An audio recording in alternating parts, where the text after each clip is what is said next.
This is a lesson of how not to play chess on the global geopolitical stage. Iran 2025 is a model of what not to do, of how to lose regional dominance and turn Ring of Fire into total isolation. The recent developments on the global geopolitical stage, as well as the multiple mistakes of Iran, have caused it right now to be in the worst position it has ever been since the 1979 revolution. And today, I'm going to explain exactly what happened, what's going on. I'm going to go through everything so you don't have to click nothing, smash nothing, or buy nothing. Just listen.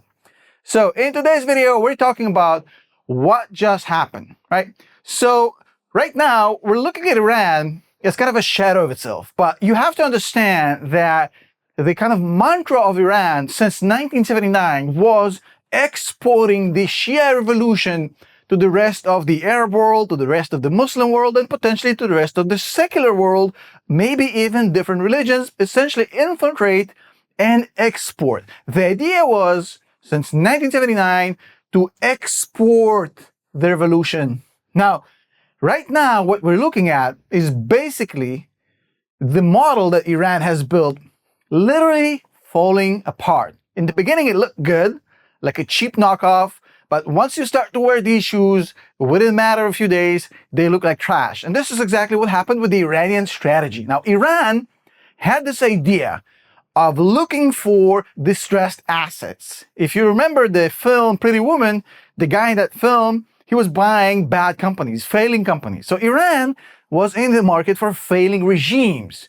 If they could find a failing regime, well, they could finance one of the oppositionary forces, give them weapons, give them money, give them resources, have them topple the government, make it no man's land, and basically make them the de facto rulers of that region. If that sounds familiar, that is literally what happened with Lebanon and Hezbollah, when Hezbollah became the main ruling de facto power of Lebanon. The same thing happened with Syria. With Syria falling apart and Bashar al-Assad was just a puppet held up by Iran and supported by Russia. The same thing happened in Yemen. In Yemen, the Houthis basically crumbled the government. The country is a total no man's land, and the Houthis are the only real organized power that's essentially calling the shots. Now, they've tried to do similar things, but with no success in Jordan, where the regime got a lot of support from the US and the Israelis, and they couldn't really topple Jordan, so that really didn't pan out, but it worked great in Lebanon, Syria, and Yemen, essentially creating a ring of fire around the arch nemesis of the region of Iran, which was the Israelis, right? But here's the problem. Right now, when you look at Lebanon, when you look at Syria, Yemen, and to an extent, they've tried to do this with limited success in Iraq. Right now, that proxy network that used to have Iranian reach all the way to the Mediterranean Sea, right? If you look at Lebanon, Syria, Yemen, Iraq, that's a huge regional reach that have caused a lot of countries to be very fearful of Iran. It has basically given them the kind of hegemony of the region. Now, the flip of the script have caused it to look a whole lot different than just a year ago. Let me show you what I mean. So right now, what we're looking at is a completely different scenario. Right now, we have Syria, which was a massive money pit for the Iranians for years and years and years. Propping up the Bashar al-Assad regime was not cheap. It cost them a lot of money, right? Now, it put a major strain on the Iranian economy, which was not doing great as it is, but it was perceived to be a worthwhile investment. Syria is probably the most important proxy of them all, so they spent the money. Wasn't easy, but they did it. Now, it did put a huge strain on the economy, but that's a topic for a different video. Now, basically right now, Syria is gone, and the billions they've spent there went to the toilet. The Iraqi influence that they once had is pretty much crumbling. At this point, somebody's trying to reach me and potentially talk to me about my video. So at this point, the Iraqi influence is crumbling because they don't have the same amount of clout and influence they used to have, right? At the same time, Lebanon is lost because Hezbollah has basically been stripped down by the Israelis to basically a slogan. So the sole survivor of this whole story right now is just Yemen. Yemen is the last remaining proxy of the entire set of proxies that Iran had just a year ago. Iraq, Lebanon, Syria, gone. The influence to an extent in Iraq still partially exists, but it's nowhere near the level that they used to have. Now, when you lose all of this and your only piece on the chessboard is Yemen, you're in the world of pain. Now, I'm going to explain here why Iran thought that starting the October 7th attacks was a good idea and why they initially planned to sacrifice Hamas as an expendable proxy. You notice that I haven't listed Hamas on this page of proxies because Iran really never gave Hamas any sort of respect.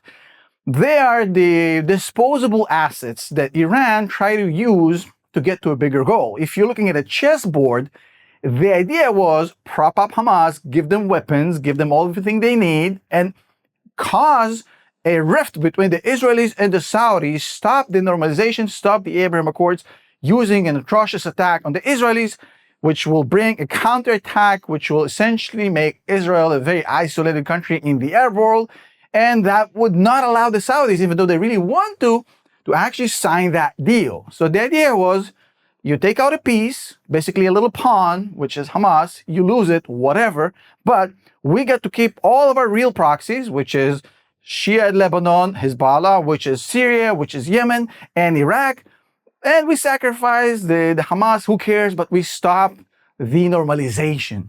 So essentially, you sacrifice a pawn for a much bigger, better piece. The thing is that they did sacrifice Hamas, right? When you look at Hamas 2025, sure it exists, sure it has weapons, and it didn't get wiped out of existence, obviously, but the capabilities of Hamas, the global legitimacy of Hamas, the idea that this is some sort of a creature that can survive this long term, it's gone, right? So they're down to AK-47s, they're down to a few RPGs, to some IEDs. They don't have any strategic capabilities at all to do what they've done. This was a one-shot thing. October 7th was the one time, and now basically they've used that bullet. The Israelis have basically pulverized Hamas to a point where it's just AK-47s and some handguns and some RPGs. Nothing that can strategically use to actually cause any real damage. Besides the point, the Iranians and Hamas are not real good friends right now because Hamas feels that the Iranians have abandoned them and they think that they got played, which is true to an extent. They got played by the Iranians, but the whole thing is basically gone. So losing all these proxies, was it worth it? Because on the face, on the surface, right, it seems like the normalization isn't happening. We have Donald Trump parading around the Gulf and nobody's talking about normalization, Abraham Accords. So it seems that maybe the price they've paid was a little bit steep by losing Hezbollah, Syria, and Hamas, but they did get what they bargained for, which is the cessation or a major pause of normalization agreements. Now, that is not really the case because you have to look through the smokescreen, folks. You can't just look at it on the surface, on what mainstream media is telling you.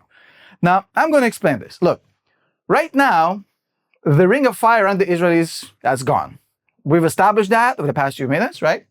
Right now, their attempts to flip Jordan. Jordan has a large Palestinian population. In fact, it's majority Palestinian. That hasn't worked because it was basically blocked by the US and the Israelis and their allies. Turkey just took over Syria, so that piece is now gone. So essentially, Erdogan took Syria away from the Iranians. And whether you like it or not, whether you like Turkey 2025 or not, Turkey is an ally of the United States. Turkey is a NATO country. And even though they may not see eye to eye on certain issues, Turkey is a friend to the US and they both have common vested interests. And the relationship between Turkey and Iran is questionable at best. So even though the verbiage is very anti-Israeli on the Turkish side, they are aligned with the US, and them taking Syria from Iran was not a good development for the Iranians. Now, right now, what I want to focus is the new relationship between Trump and the Gulf countries, which we've seen in his last visit, because that last visit was crowning the new regional king. Now, up until that moment, we already knew that the Saudis have basically came out on top of this whole thing, sitting on the sidelines, while Iran essentially shot itself in the foot. But now, with Trump actually going to the Gulf and giving clout and respect to Mohammed bin Salman and actually crowning, this was a crowning ceremony of Saudi as the new regional king of the Middle East, essentially putting the final stamp that Iran's dominance in the region is gone. Now, I want to take it one step further. I want to show you something else. Look. So basically, right, the deal that was just signed between the US and Saudi is a huge deal for both sides. On the one hand, the US gets lots and lots of money from Saudi through direct investments, common projects, arms deals, technology and whatnot, etc., etc., etc. Lots and lots of money into the US economy. The US economy desperately needs to export to solve the deficit problem, right? Great for Donald Trump, right? On the other hand, the Saudis get what they want and they don't have. They got plenty of money, they have plenty of resources, but they don't got the technology, the defense, and the energy and the AI. They need artificial intelligence, they need technology, they need defense, they need the know-how, and all of this is coming from the US into Saudi. Don't forget, Saudi is trying to establish itself as a kind of non-oil dependent country by 2030, which is a very tall order, but at the very least, the goal is to get off at least partially from the dependency on oil. And that deal is a huge part, a huge step in that direction. On top of it, the Saudis are getting a nuclear energy project, which they've been asking for a long time. And that also has implications about the abilities of Saudi to go from civilian nuclear energy to maybe something else a lot faster than before. That's another huge pain in the neck for Iran, because a lot of people don't realize this, but Iran and Saudi are arch nemesis. They are the biggest two enemies in the world. They hate each other, they can't stand each other, and every time they got a meeting and shake hands, people are celebrating this. Oh my God, this is the peace deal. The mother lovers can't even be in the same room. They're not friends. They have opposing interests. They're both in a very, very adversarial position, let's call it this way. And unlike Iran, the Saudis, despite being aligned with the United States, they still got a very good working relationship with the Russians, with China, obviously with the US, and with the Israelis. The Israelis are not adversarial towards the Saudis. In fact, quite the opposite. So Russia, China, US, and Israel are all right now buddying with the Saudis, essentially isolating Iran even further from its own self-imposed isolation post what happened with the October 7th terror attacks on the Israelis, what happened with the Yemen Houthis, essentially blockading global shipping routes. Iran has essentially exposed itself. They have played the game of pretending, well, it's not us, it's the rebels, it's not us, it's the Houthis, it's not us, this is Hezbollah. For the past 2 years, Iran have unmasked itself as kind of the puppeteer, essentially proving to everybody that they are the disruptive force in the region. Nobody wants to do business with these guys. The Saudis have been crowned by Trump as the new regional kings, and they have a good relationship with the Russians and the Chinese. The Russians and the Chinese will do business with them. It's inevitable. It's good money. It's good business. And that's not good for the Iranians at all. And when I say Iranians, I mean the Iranian regime. I mean, Iran is full of great people. I'm not talking about the Iranian people or the country in general. I'm talking about that specific regime. And I want to make it very clear because I do have a lot of Iranian viewers, and to them, I just send love and support. That's it. Now, as far as the Abraham Accords, which is the big question right now, because it used to be the package deal in which the US, the Israelis, and the Saudis all come around the campfire and sign that kind of three-way deal. That hasn't happened, right? That hasn't happened, and with that, you can give the Iranians some questionable success. It is now frozen. Not dead, frozen. I'll explain in a second why it's not such a big deal. Right now, we have a lot of Saudi-Israeli collaborations going on defense and technology. Every single day, they are talking, they are working together, they have similar interests. They both freaking hate Iran. They both want to defend themselves against Iran. And they are collaborating, especially now that the main force, which is the US, essentially said, hey, you guys run the region. The Israelis are a dominant force in the region. They will work together. They're already working together. They are aligned by interest, and interests always win. Okay? Now, a future deal is not just likely, which I put here, I think it's very, very probable. A formal deal to formalize whatever's going on right now, because on the ground level, the Saudis and the Israelis are working together, make no mistake about it. The only thing that's missing is that little stamp of approval to come from the Saudis and say, yeah, we are working with them, and come out in the open, instead of having the Israelis as their side chick, sort of thing, right? Because that's going to legitimize Israel in the Arab world in general, because the Saudis are kind of the kings of the Sunni Arab world, right? That deal is very, very likely because it's actually already what's going on. Things just need to cool off on the global stage to allow the Israelis to be more acceptable for MBS to actually sign that deal. That is the key. They both hate Iran. They both need to protect themselves against Iran. They are close allies by interest. Iran has failed to stop that with the attacks, because the October 7th attacks actually caused the Saudis to realize how dangerous Iran can be and what they're capable of.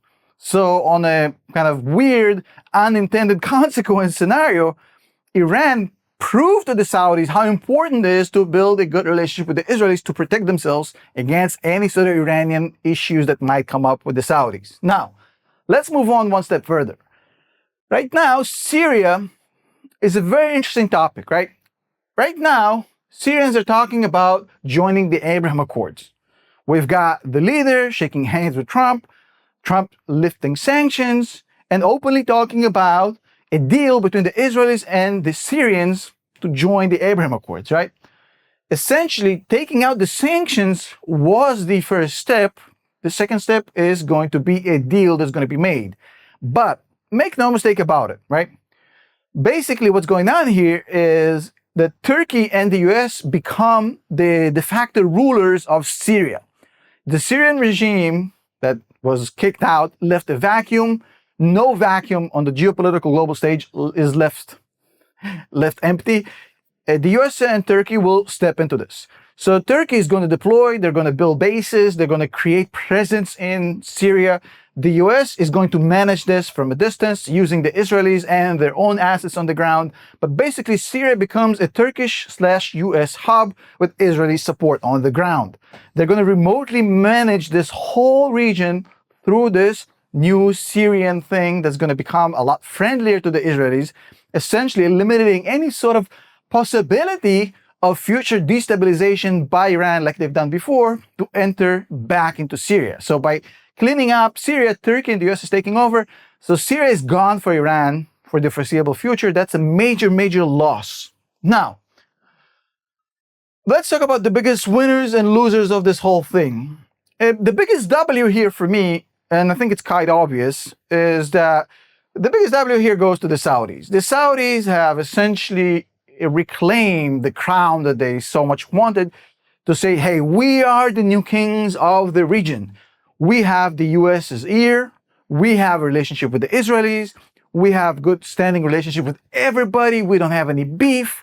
And we own the keys to this region. And if you want to get to the US, it's going to go through us. And we call the shots in this. You, Iran, go back to your cave. Right now, this is the biggest W.